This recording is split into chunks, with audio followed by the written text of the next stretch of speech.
Hi YouTube friends, I'm Jessica and my channel is all about optimizing life through product reviews, how-tos, mental health, and where I also share my love and exploration of coffee, but I also kind of optimize that because I just love coffee and I like to do all of that with a little bit of fun. So we're in the summer right now, full swing. I love biking everywhere to get to all my groceries and do all my runs, and basically I'm barely using my car except to get out of the city at this point. And today we're gonna be talking about touching up your bike paint, because if you're like me, just riding in the city and maybe being a little bit clumsy and sometimes falling off your bike and sometimes knocking on things, you know, things like that, your bike will have a couple of nicks in them. I absolutely adore and love my bike. It is a vintage Bianchi, which I am now pronouncing properly because I did not pronounce it properly in the last video, and I'm pretty sure my Italian relatives would be like, no.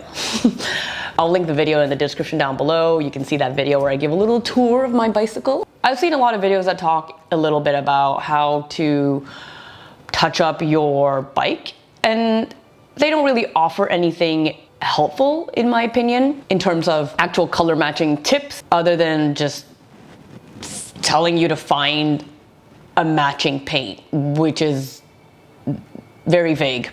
So I wanted to make a video that actually showed you in detail everything, all the steps that I went through, and giving you a little bit of tips as well in how you can color match and what paints to get. So it'll be a little bit more of a step-by-step and a choose your own adventure, and then tweak everything, of course, accordingly to your needs. This touch-up paint is mainly aesthetic, although if your metal is exposed on your bike frame, putting this paint on will help protect it as well a little bit from the elements. The thing is, unless your manufacturer somehow has pens available for you to buy for touch-up, which if they do, buy some, because that'll just be way easier than anything that I'm gonna do, probably cheaper too, then you're left to your own devices. And now my bike is so old that I contacted Bianchi and like I can't even get replacement stickers for it. There's not really much in terms of products I can link in here other than some of the products that I use and suggest that you can use, but I will link some of that down below. And if you do purchase any of that, using my affiliate links will help. It won't cost you anything and it'll give me a little kickback so I can keep doing these videos. You can also always buy me a coffee,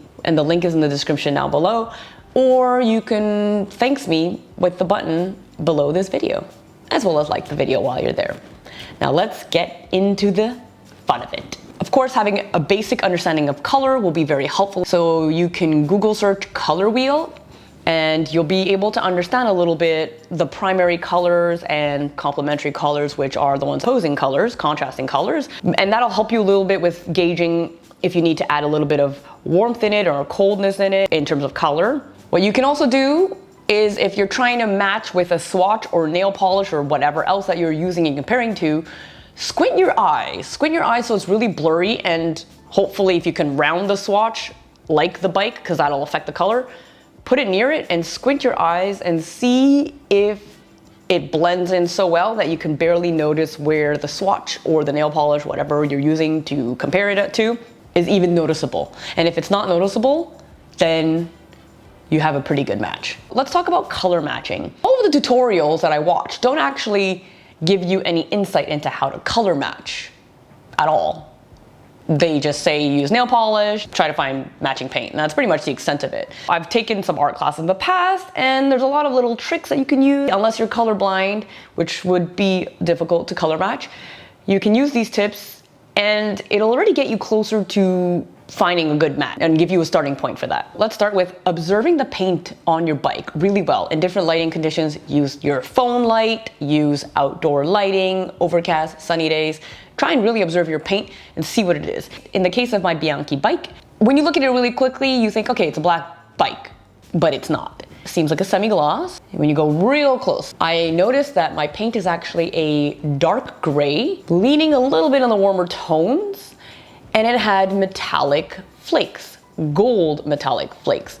So first of all, if you have metallic flakes, that's something important to note. What are the sizes of them? What colors are they?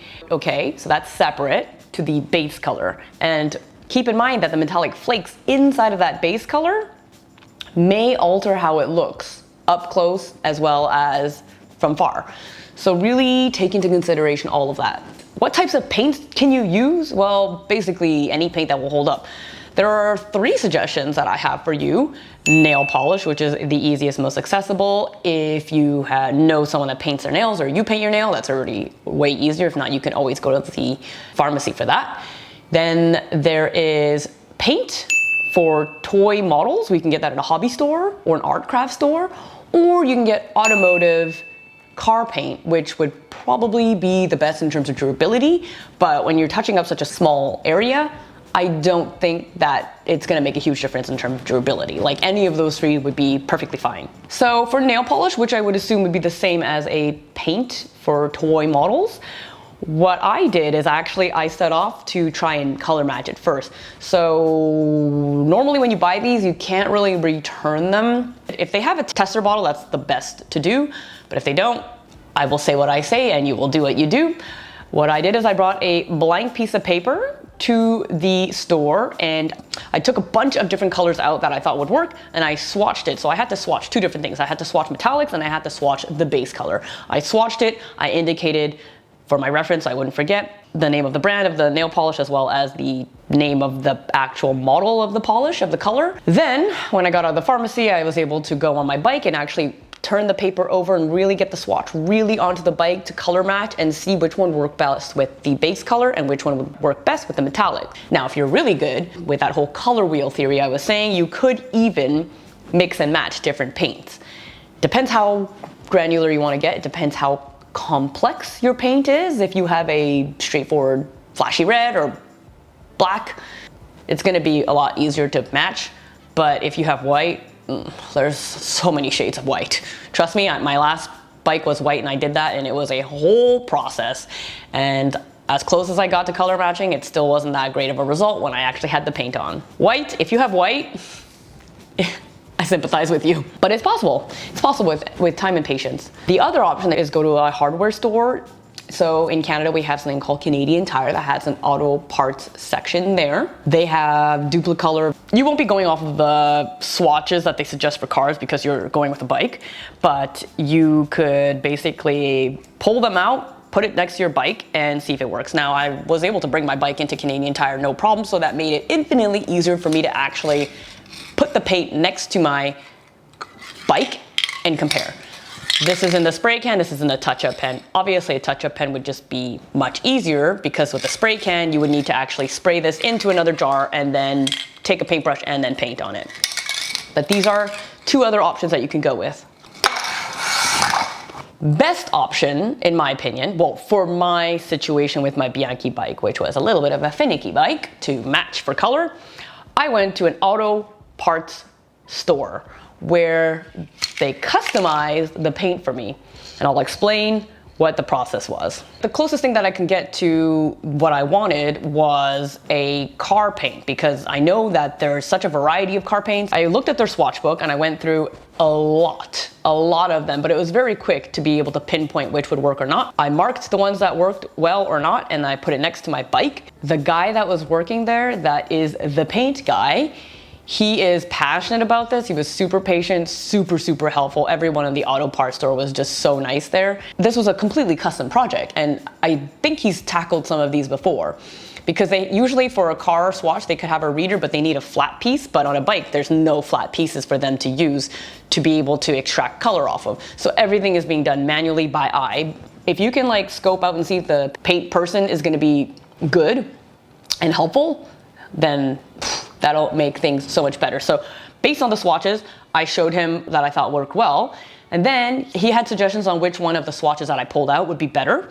He actually ended up having even bigger swatches in the back store somewhere for some of them, which made it way easier because if not, I was going off a little square that we found one that was really close match. And I think it was probably good like 80% match at that point already. And so for such a small spot, I don't even know if it would be that visible for all the little touch-ups I had to do. This is where the color theory comes into play. He was like, okay, I think we need to add maybe a little bit more magenta or a little bit less magenta. And then he put little samples and he painted it on something and then brought it back to my bike. We put a light on it, we looked around, and then he did that like 3 times, and then we found something that was so close that became like a 95% match easily, and maybe even 100% match for some people that just aren't very good with color like that and details. And he basically made a custom paint for me that's just specific for my bike. This spray can came out to like 40 bucks tax in, that's Canadian dollars. And the spray can is gonna be cheaper than getting it in a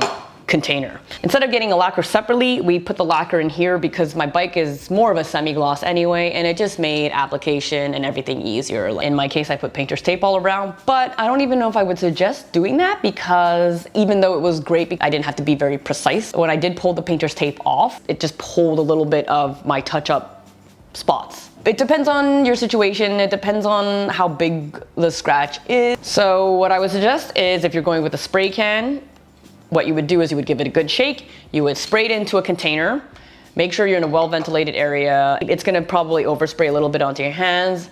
Get enough in that container. If you have metallic flakes, make sure that when you're applying that you make sure to swirl your brush in there and give it a shake, and as well as your spray can, so that the metallic is spread evenly as you're applying it, because otherwise you're just gonna get layer of the base or just metallics. I'm not sure which one will float more, and it won't be even because you want that paint, if you have metallics, to be evenly spread out through the paint. So you get a little touch-up brush that works for this situation. Less is more. Go with thinner layers and wait maybe a day between each coat. Maybe 2 coats is probably gonna be enough. That's what I did. It's a good rainy day project. You wanna take your time with this. It's always better. Because if you put a big glob, because you're just like, ugh, I don't want to wait and I'm impatient, your results are not gonna be great. It won't necessarily adhere very well. Gravity will do its thing and it'll dry with a little ink drop looking goop on the bottom. If you're using nail polish, it's already a bit more liquidy and it's gonna be a little bit more difficult to apply, especially if you're using the actual nail polish paintbrush. I would suggest using an actual fine tip paintbrush. That's not the bottle's paintbrush, but you're probably gonna get a little bit more of a liquidy gloop. And one way that you can prevent that from happening and help with the drying process as well is to take a blow dryer, blow dry from underneath so that it counteracts gravity and will help with drying. But I would still wait a little bit between coats. And of course, no makeover would be complete without a series of before and afters. Let me know what you think down below. And there you are. I hope that helped. I hope that this gave you a bit more indication, a bit more resources. I haven't seen anybody talk about this route that I went or went into detail about color matching other than, like I said, them saying find something that's similar. So I'm really hoping that this helped you because I went through this entire process and I thought, you know what, if no one else has talked about this, that would be really great to share because this is actually a good how-to and guide.